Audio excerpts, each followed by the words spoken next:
Nosso bondoso Deus e Pai possa guiar a meditação, essa que é a meditação final nessa série Reformação, culminando hoje com o nosso aniversário de congregação e aniversário da Reforma também. Que Deus nos abençoe.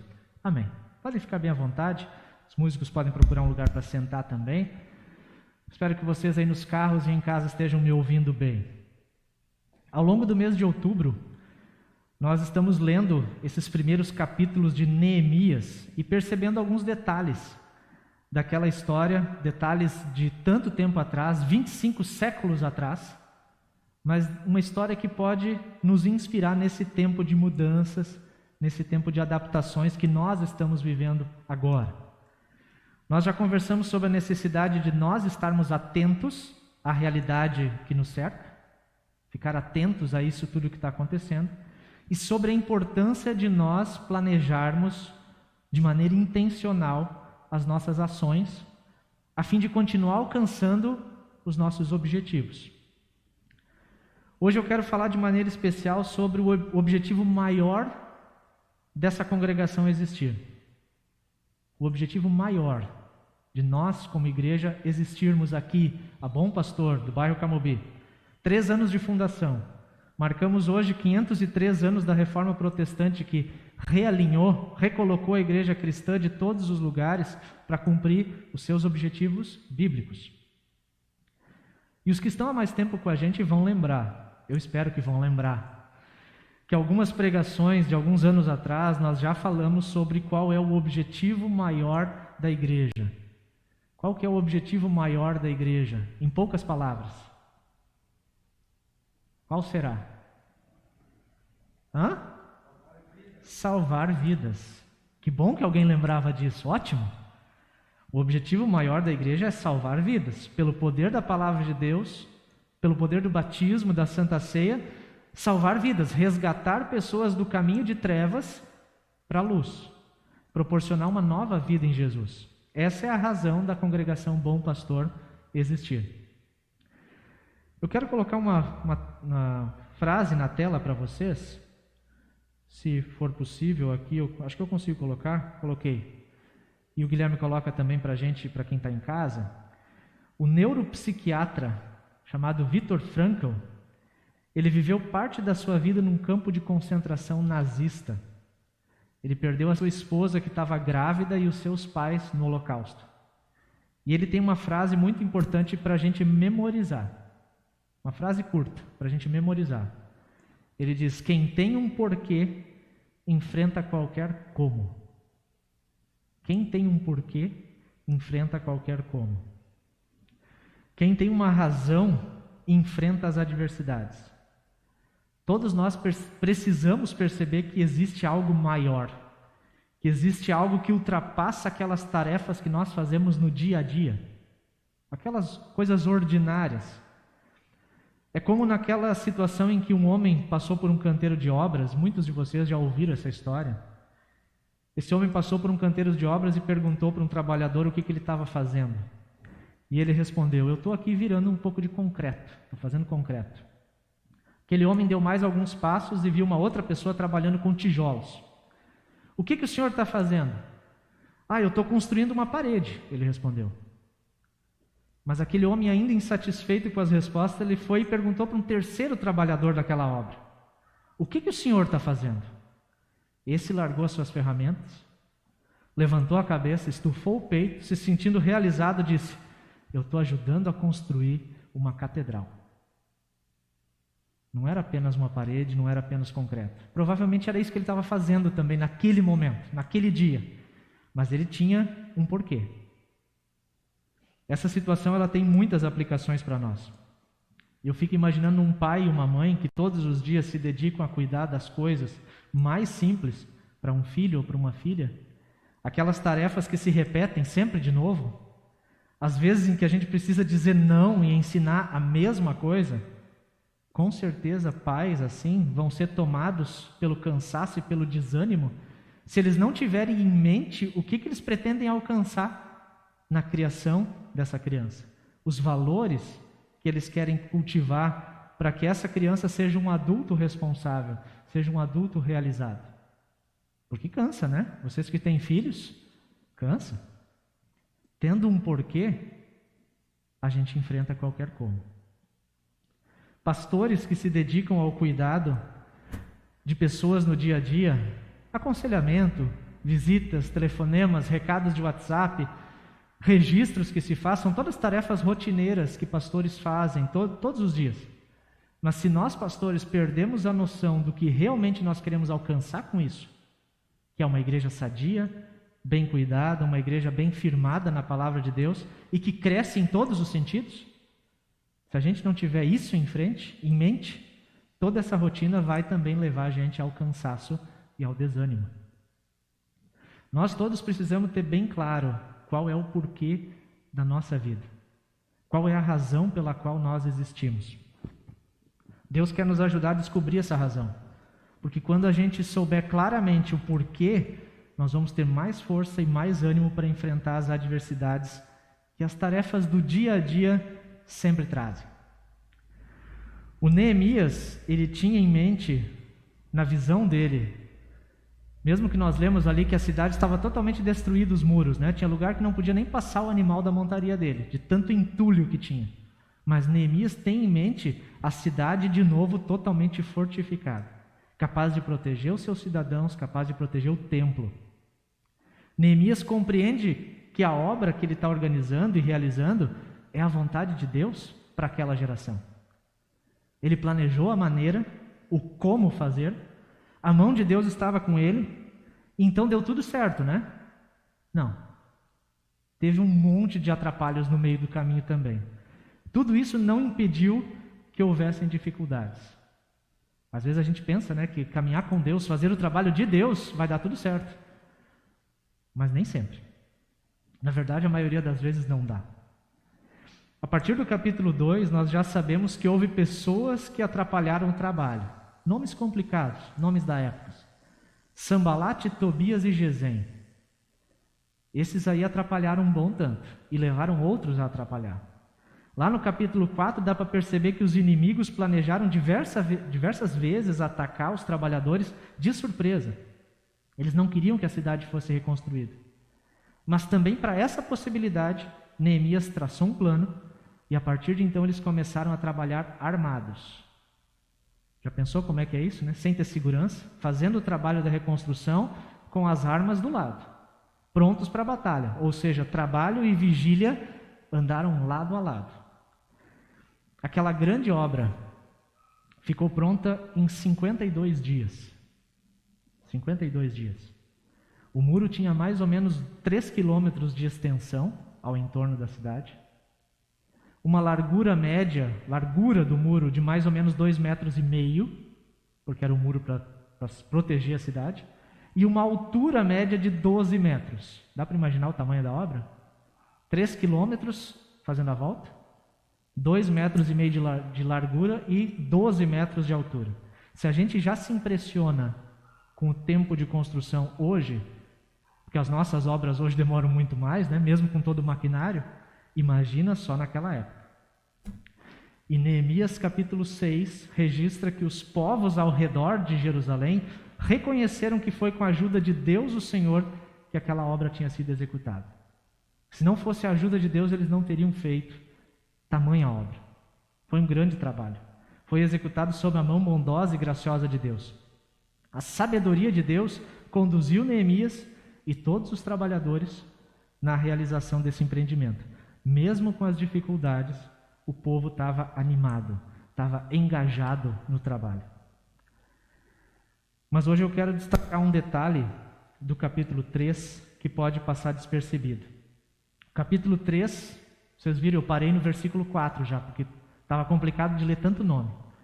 Esse é um daqueles capítulos que a gente tem sempre a tentação de pular na hora de ler, né? Se a gente está fazendo uma leitura da Bíblia, chegou naquela lista de nomes, a gente, eu vou passar os nomes e vou continuar lendo a história depois. São nomes muito difíceis de pronunciar. É tanto nome que parece aquelas listas telefônicas mais antigas, né? Alguns lembram daquelas listas de telefone. Nessa lista grande de nomes, tem uma diversidade muito interessante. Tem sacerdotes, tem levitas, que eram as pessoas que trabalhavam no templo, Tem governadores, ou seja, líderes importantes, gente da alta classe. Tem os ourives, os que trabalhavam com pedras preciosas, com ouro. Os que faziam perfumes, trabalhavam com essências, aromas. Tem guardas, faziam o policiamento da cidade. Tem homens, tem mulheres, tem jovens. Uma grande diversidade de pessoas com idades diferentes, com dons, com habilidades diferentes. E a pergunta é, será que todos eles pensavam da mesma forma? Será que todas essas classes sociais, idades diferentes, será que todos pensavam do mesmo jeito? Quando Neemias apresentou o projeto, o plano de reconstrução, será que todos eles tinham a mesma perspectiva de como aquilo ia ficar? Criaram a mesma expectativa? Será que torciam todos para o mesmo time de futebol daquela época? Não sei qual é que era o time. Tinham a mesma ideologia política que os movia? Será que gostavam todos do mesmo estilo? Com certeza não. Porque as pessoas daquela época não são diferentes das pessoas de hoje. Nós temos gostos diferentes, preferências diferentes. Com certeza todas aquelas pessoas tinham diferenças, tinham opiniões diversas, mas elas se uniram em torno de um propósito maior, um propósito comum. Elas todas tinham um porquê. E isso os animava a enfrentar qualquer maneira. Nessa reformação que Deus está nos desafiando a fazer hoje, na nossa geração, nós vamos precisar abrir mão de preferências nossas periféricas em função da missão maior que Deus nos entregou. Que o Darcy bem lembrou, é salvar vidas. Essa é a missão maior. Pelo batismo, pela palavra, pela ceia, essa é a missão que nós temos como igreja. A essência, ela não muda, ela continua a mesma. Enquanto Jesus não voltar, enquanto nós tivermos os nossos olhos abertos para a história, a nossa missão é fazer discípulos, batizando e ensinando, conforme Mateus 28. Agora, o jeito, a maneira como nós vamos fazer isso, a forma, e quem está aqui já está percebendo que a forma está bem diferente do que era há um ano atrás, né? A forma precisa ser repensada e reavaliada de tempos em tempos. Se a gente não repensar, não reavaliar isso de tempos em tempos, nós corremos o risco de não conseguir impactar as próximas gerações, não com a forma, mas com aquilo que é essencial. Porque a forma passa, a essência não. No capítulo 3, além daqueles nomes complicados, aparece 15 vezes uma expressão que eu coloquei na tela para vocês. Coloquei? Coloquei. A expressão é ao lado deles, ou junto de. Eu coloquei apenas o exemplo no versículo 4, mas ao longo do capítulo são 15 vezes. Ao lado deles, quem fez os reparos foi Meremote, filho de Urias, filho de Cós. E ao lado deste, Mesulão, filho de Berequias, filho de Mesesabel. Ao lado deste, Zadok, filho de Baná, fez os reparos. Eu fiquei imaginando um gremista construindo uma parte do muro e ao lado dele um colorado doente. Consegue imaginar isso? Na outra parte do muro, alguém que mal sabe ler e escrever, que não teve acesso à educação formal, e ao lado dele um doutor da universidade, trabalhando ombro a ombro. E por que não pensar também em alguém com uma opinião política muito forte de direita, que a gente hoje considera como direita, trabalhando, suando lado a lado com alguém que tem uma opinião política alinhada com o lado da esquerda?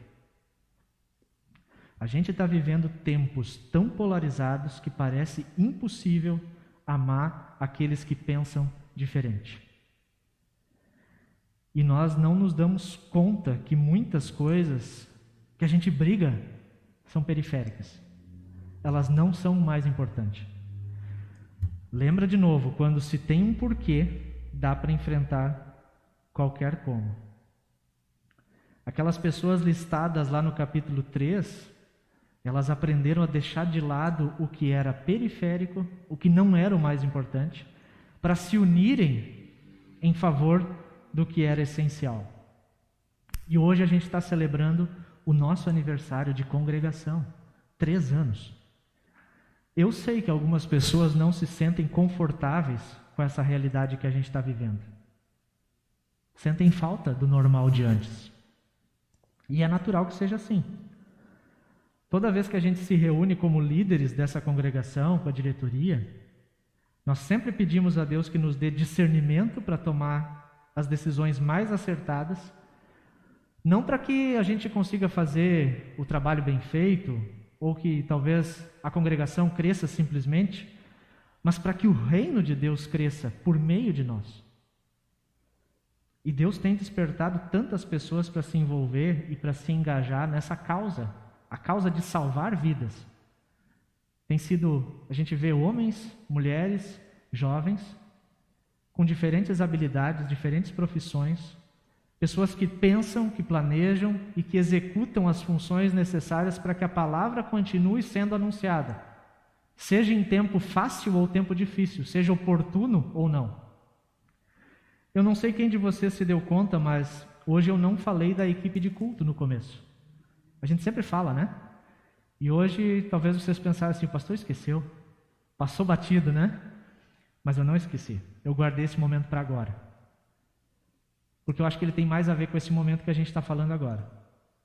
Eu quero nomear cada um que está trabalhando no culto hoje, para que através desses nomes a gente consiga perceber que muito maior do que receber pessoas, como a Angelita está fazendo hoje, muito maior do que cantar, que tocar um instrumento, muito maior que coordenar o computador lá em cima, que está comandando a transmissão do som, da imagem pela internet, o áudio para os carros, enfim, todas as áreas, todas as tarefas que nós estamos fazendo aqui, muito maior e mais importante é o que a gente está fazendo junto, lado a lado, ombro a ombro, mesmo que o distanciamento não permita ser tão pertinho, né? Porque por meio de nós, Deus está salvando vidas. Ele está salvando vidas. E eu queria nomear agora, não precisa nem vir até aqui à frente, mas talvez só fica de pé se não está de pé, ou levanta as mãos para todo mundo conhecer aqui e ver. Se o Guilherme puder deixar na câmera panorâmica, Guilherme, para mostrar um pouquinho o pessoal de casa. Na comissão de culto hoje é o Carlinhos. Levanta aí, Carlinhos. Na música tem o Felipe, o Thomas, a Yasmine e o Jorge. Lá na transmissão que não vai aparecer, eu acho que não vai aparecer, está o Guilherme e a Daiane, e a Brenda também está ajudando nas mídias, né, aquilo que está passando na tela para vocês. Na recepção está a Angelita, no estacionamento está o Epaminondas. E é claro que não são só esses que estão no trabalho hoje, mas todos os demais voluntários, dos outros cultos, também aqueles que ofertam para a expansão do reino de Deus, aqueles que talvez por doença ou por idade, que estão até em casa agora, não conseguem se envolver no trabalho prático, mas eu sei que oram, pedindo a Deus que essa congregação continue firme e fiel no propósito de anunciar Jesus como Senhor e Salvador. Vocês podem sentar, obrigado. A gente é diferente. Vocês viram quantas pessoas levantaram aqui? Eu tenho certeza que não pensam igual. Não têm as mesmas preferências de cor, de comida, de time de futebol, nem ideologia política. Todos nós temos gostos diferentes e olha, está tudo bem. É assim mesmo que tem que ser. Até é bom que seja assim. Já que nós somos diferentes, nós temos dons e habilidades diferentes que, quando somados, quando estão lado a lado, eles fazem um grande trabalho. Lado a lado, nós estamos unidos no objetivo maior, que é salvar vidas.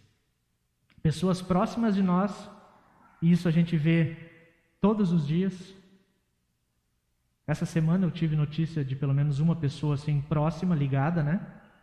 Que pessoas próximas de nós estão partindo dessa vida e a alegria da vida eterna que só Jesus pode dar, essa pessoa não conhecia, não teve acesso. E olha, nós somos a embalagem do único conteúdo capaz de mudar essa realidade. O slogan da série era, mesmo conteúdo, nova embalagem, né? Não é assim que aparece nos Nescau, Nescafé, né? São produtos consagrados, antigos, que mudam às vezes o rótulo para se adequar a um momento. mas permanece o conteúdo. Nós também. Nosso conteúdo não vai mudar, não deve mudar. Agora o rótulo, as embalagens, elas se adequam. Há um grande e importante trabalho para nós fazermos. Deus não nos chamou para nós sermos guardiões de uma cultura. Não foi para isso que Deus nos chamou, para nós sermos os guardiões de uma cultura. Ele não chamou a gente para nós sermos zeladores de uma capela.